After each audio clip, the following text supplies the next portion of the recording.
माई के दरबार में इस वक्त तूफान कहिए तूफान बोलिए आया हुआ है। नरोत्तम मिश्रा जी का टिकट लगभग फाइनल माना परिवार के अभिभावक हैं, कहीं कोई बात ही नहीं है, उनका आशीर्वाद हमारे साथ है। चुनाव हार के डर के कारण नरोत्तम मिश्रा का टिकट कटा है। डॉक्टर नरोत्तम मिश्रा जी का टिकट कटा, कार्यकर्ताओं में निराशा का भाव हो गया। अध्यक्ष सभी पदाधिकारियों ने इस्तीफा दिया है। वो वही नरोत्तम है कि कहते कुछ और है करते कुछ और हैं। हम लगातार विजय अभियान कायम रखे हुए हैं, सत्या भी जीतेगी। वरिष्ठ नेता हैं नरोत्तम मिश्रा जी, वो पार्टी स्तर पर बैठ करके उसका समाधान कर लिया जाएगा।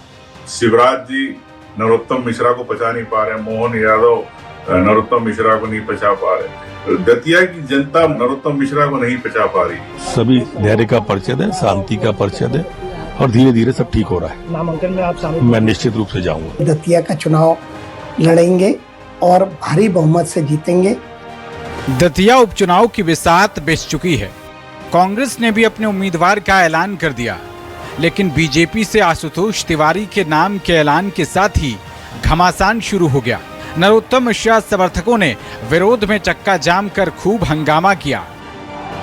दतिया के बीजेपी जिलाध्यक्ष समेत तमाम कार्यकर्ताओं ने अपना इस्तीफा सौंप दिया। विरोध के बाद भोपाल से दिल्ली तक हलचल तेज हो गई, क्योंकि 4 बार दतिया से चुनाव जीतने वाले नरोत्तम मिश्रा की नाराजगी बीजेपी को भारी पड़ सकती है। लिहाजा पार्टी डैमेज कंट्रोल में जुट गई। इसका असर भी होता दिखा, क्योंकि नरोत्तम मिश्रा ने सीएम मोहन यादव और दिल्ली में पार्टी के आला नेताओं से मुलाकात के बाद पार्टी के फैसले का सम्मान करने की बात कही।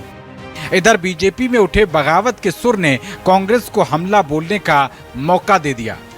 मैं न तो संगठन का मानता हूँ, न मैं सीएम का मानता हूँ, न मैं किसी के ऊपर दोषारोपण देता हूँ। मैं तो ये मानता हूँ मेरे अंदर कोई कमी होगी, मैं अंतर्मुखी होऊंगा और अपना सुधार करूंगा। मैं नाराज कभी न था, न हूं, न होऊंगा। लेकिन कार्यकर्ता मैंने कहा ना कि बुद्धि सड़क आवेश आया था, मैंने स्वीकार किया और वो शांत हो गया है। राजा और फकीर की लड़ाई है और आज तो जीतेंगे, आप निश्चित मान के चलिए।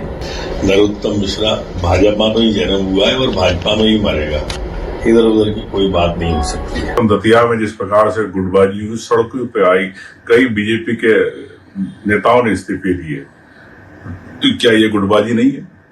शिवराज जी नरोत्तम मिश्रा को पचा नहीं पा रहे, मोहन यादव नरोत्तम मिश्रा को नहीं पचा पा रहे, दतिया की जनता नरोत्तम मिश्रा को नहीं पचा पा रही। जब सब कुछ करवा दिया, अब बोल दो कि मत डालो। कल से लेकर आज तक उनका कोई बयान नहीं आया। बयान कब आया? जब उनको डंडा किया गया कि कायदे में रहो। एक डंडा तो पहले ही कर दिया गया, दूसरा डंडा जब हुआ, जब उनका मुरझाए चेहरे से ये बयान आया। अगर रोकथाम करनी थी तो कल जाके सड़क पे रोकते ना। जिस तरीके से भारतीय जनता पार्टी ने नरोत्तम मिश्रा को नकारा है, ये कहीं न कहीं भारतीय जनता पार्टी को अपनी हार का डर सता रहा है। हमारे पार्टी नेतृत्व ने तय किया है कि सभी कार्यकर्ता वहाँ पे काम में लगे, इसलिए किसी के भी इस्तीफे हमने स्वीकार नहीं किए। नरोत्तम मिश्रा जी हमारे वरिष्ठ नेता हैं, उनके मार्गदर्शन में हम ये दतिया का चुनाव लड़ेंगे और भारी बहुमत से जीतेंगे। उधर दतिया के दंगल में सोमवार को नामांकन की आखिरी तारीख है। बीजेपी और कांग्रेस दोनों के उम्मीदवार शक्ति प्रदर्शन कर अपना अपना पर्चा भरेंगे। वहीं बीजेपी और कांग्रेस अभी से अपनी अपनी जीत का दावा कर रही हैं। दतिया चुनाव भगवान की दया है, अभी तक हम लगातार विजय अभियान कायम रखे हुए हैं, दतिया भी जीतेगी। पार्टी ने जो निर्णय लिया, सारे कार्यकर्ताओं ने, नेताओं ने उसको आत्मसात किया और हम सब मिलकर 500% दतिया का चुनाव जीतेंगे। 2023 में हुए चुनाव में कांग्रेस के राजेंद्र भारती ने बीजेपी के नरोत्तम मिश्रा को हराकर बाजी मारी थी, लेकिन एफडी के एक मामले में 3 साल की सजा होने पर उनकी विधानसभा की सदस्यता खत्म हो गई। बहरहाल दतिया उपचुनाव इस बार काफी दिलचस्प हो गया है। बीजेपी और कांग्रेस के अलावा आजाद समाज पार्टी के दामोदर यादव भी मैदान में हैं।